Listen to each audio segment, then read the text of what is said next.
Les amis, bonne soirée, bon retour sur la chaîne, comment on va? J'espère que vous allez bien, que vous avez passé une bonne journée. Moi oui, c'était la dernière aujourd'hui au travail, demain congé, réveillon de nouvel an. Donc tout ce que je peux vous souhaiter de bon pour le 2026, en priorité une très bonne santé, parce que je pense que c'est ce qui est le plus important aujourd'hui, hein. On voit beaucoup de personnes qui sont très malades, qui partent malheureusement. Donc voilà, c'est la chose la plus importante que je peux vous souhaiter. Une très bonne santé, beaucoup de joie et d'amour avec vos proches. Et si on peut demander, souhaiter quelque chose en plus, en extra pour 2026. Une deuxième étoile pour le Milan, un scudetto. Mais oui, faisons-nous plaisir.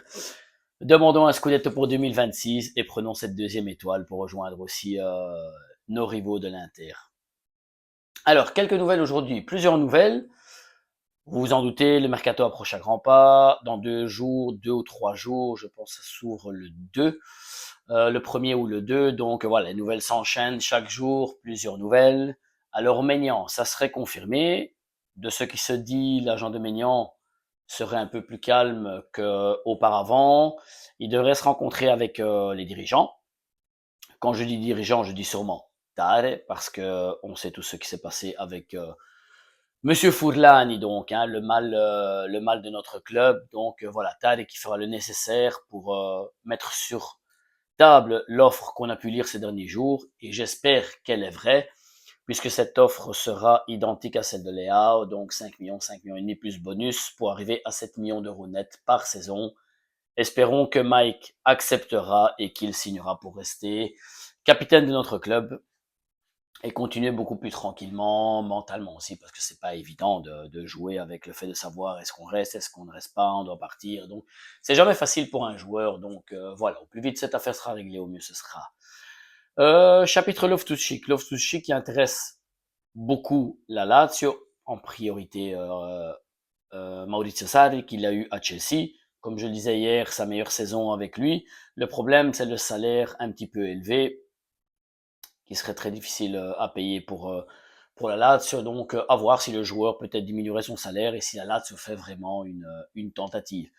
De la Lazio, on parle de Maruzic. Encore une fois, c'était un nom qui était sorti il y a quelques jours. Maruzic qui est en fin de contrat, je le rappelle. Arrière latéral qui peut jouer sur le flanc aussi de la Lazio, joueur d'expérience qui a fait ses belles années à la Lazio, pourquoi pas, pour donner du change à Alexis sur ce flanc, faire souffler un petit peu la défense. C'est toujours un bon joueur à prendre, qui a des qualités, donc pour moi oui, pourquoi pas.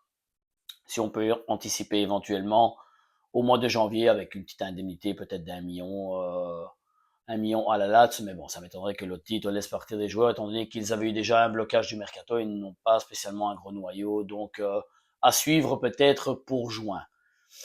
De la Lazio aussi, Tare a pris contact avec Gil, je le répète, le défenseur de la Lazio, à voir si il y aura possibilité d'entamer des discussions, parce que la Lazio se privait d'un joueur, un de leurs top de l'équipe, si pas le top de l'équipe avec Zacagne, sera très difficile, surtout au mercato de janvier, parce qu'ils doivent le remplacer. Et au niveau budget, ce ne serait pas ça. Alors pourquoi pas mettre, comme je l'avais déjà dit, Loftus-Cheek dans l'affaire, rajouter 10-15 millions et prendre G là comme ça. On fait tous les deux une bonne affaire et chacun y trouverait son compte. Des scouts du Milan apparemment étaient au Portugal pour suivre un jeune Brésilien, Amorim, joueur en 2005, joueur de l'Alverca. Et apparemment, il y aurait eu des scouts aussi du groupe City, de Bologne. Et quand le Bologne met les yeux sur un joueur, je rappelle qu'à Bologne, il y a un des meilleurs chercheurs de talent qui s'appelle Sartori, le directeur sportif. Donc, quand Bologne met les yeux dessus sur un joueur, c'est qu'il y a des qualités derrière. Club français aussi. Je vous avoue, je ne connais pas forcément, mais voilà, affaire à suivre de ce côté-là pour ce jeune joueur brésilien. Un autre joueur qui est tenu à l'œil s'il y aurait départ d'Nkunku, ce serait le jeune Cherki d'Angers. 18 ans, très jeune profil.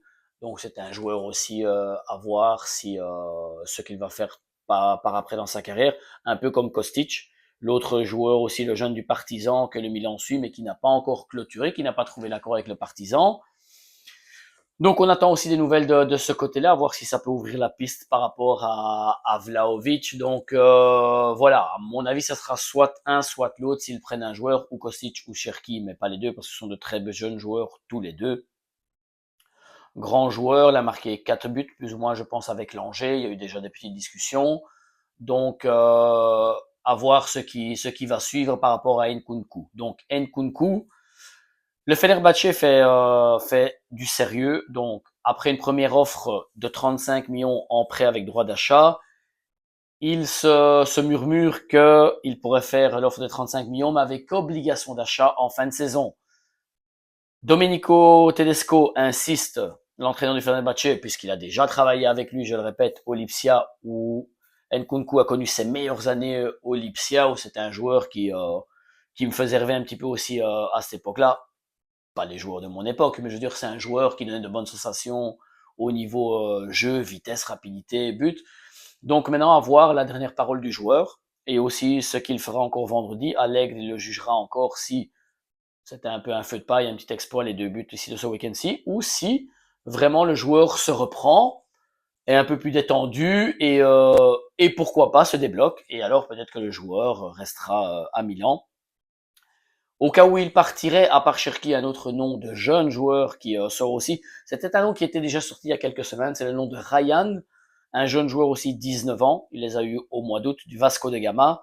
Fin de contrat 2028. Joueur très rapide apparemment, qui bute, mais qui n'est pas vraiment un numéro 9 non plus, qui peut jouer comme deuxième pointe ou sur les côtés. Et Cafu qui en parle un grand bien. Pour lui, c'est un joueur qui va devenir un top joueur et qui va vraiment exploser. Donc à suivre de près. C'est un nom qu'il faudra suivre. Ryan du Vasco de Gama. On a parlé du chapitre Nkunku. Donc pour les pistes attaque, au cas où Nkunku partirait aussi, on a les pistes jeunes avec Cherki et Ryan. On a 2 pistes plus expérimentées avec Mateta qui attend toujours et qui espère avoir une offre du Milan puisqu'il voudrait tenter sa chance en Italie. Là où ça coince, c'est la somme que demande Aston Villa, Crystal Palace, excusez-moi. Ce serait 40 millions pour le Milan, prix excessif. Donc, à voir si l'affaire peut se débloquer, s'il y aurait une rentrée d'argent d'Nkunku. Et l'autre nom, ça serait un nom qui était déjà venu à Milan, ses vacances avant de partir en Arabie, c'est celui de Darwin Núñez. On connaît un petit peu tous ce joueur du Benfica, joueur qui a buté énormément à Benfica. Puis il est parti à Liverpool, il avait bien commencé, puis il a fini sur le banc, un petit peu en dents de scie. Mais pour moi, ça reste un très bon attaquant. Le problème, c'est le salaire maintenant. Il prend un gros salaire en Arabie Saoudite, donc à voir si le joueur demande à revenir en Europe et qu'il puisse baisser son salaire. Pourquoi pas une offre avec prêt avec droit d'achat. Donc voilà, on va voir ce qui va se passer ces jours-ci avec Nkunku. Je pense que ça va débloquer un petit peu ce qui va se passer en attaque avec une vente ou non d'Nkunku, puisque on pourra compter sur Fulkrug à partir de vendredi. Le joueur s'entraîne, donc il sera disponible vendredi. Les 2 nouvelles par rapport à vendredi aussi, la composition, avant une dernière petite chose à dire sur Tonali, c'est que Léao s'entraîne en groupe, donc il devrait être en principe de la partie, même s'il n'est pas à 100%. Léao qui a encore un petit peu mal à l'adducteur, espérons que ce ne soit pas une pubalgie.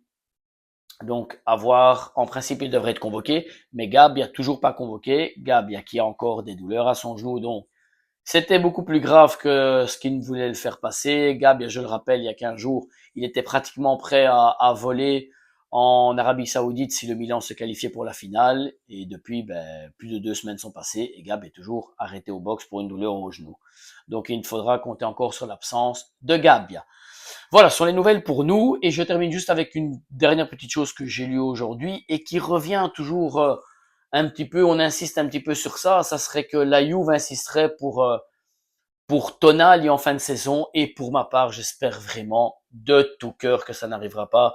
Pour moi, Tonali, vecchio cuore rossonero, c'est un rouge et noir dans l'âme. Tonali qui a pleuré en partant du Milan. Ils l'ont laissé partir pour des histoires financières, vous le savez bien. Donc, j'espère vraiment de tout cœur qu'il ne finisse jamais ni à la Juve, ni à l'Inter, parce que ça me ferait vraiment mal au cœur de voir un joueur qui est vraiment rouge et noir au fond du cœur aller dans un de ces 2 clubs.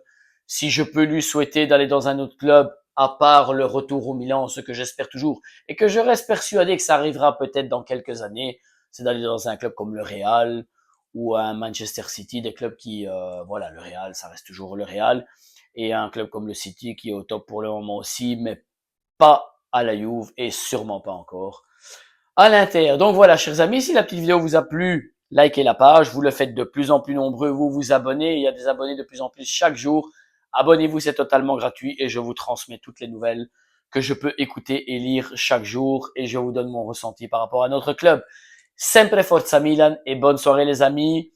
Demain, à mon avis, il n'y aura pas de vidéo ou peut-être une en début d'après-midi avant de commencer la nouvelle année. Donc voilà, on se retrouvera sûrement demain début d'après-midi. Je vous souhaite une bonne soirée et Forza Milan.